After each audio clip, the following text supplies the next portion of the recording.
সূরা ইখলাস 10 বার তিলাওয়াত করলে কি প্রতিদান দেয়া হবে? ক, জান্নাতে একটি ঘর বানিয়ে দেয়া হবে। খ, বিনা হিসেবে জান্নাত দেয়া হবে। গ, বিশেষ কোনো প্রতিদান নেই।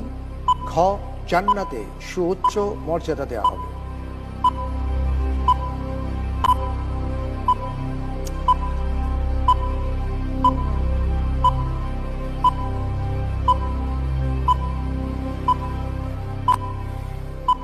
জি, আলহামদুলিল্লাহ।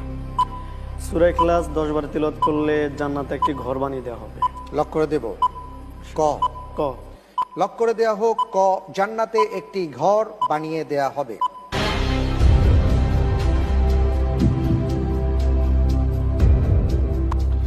আপনি যে উত্তরটি দিয়েছেন যে সূরা ইখলাস 10 বার তিলাওয়াত করলে প্রতিদান হিসেবে জান্নাতে একটি ঘর বানিয়ে দেয়া হবে,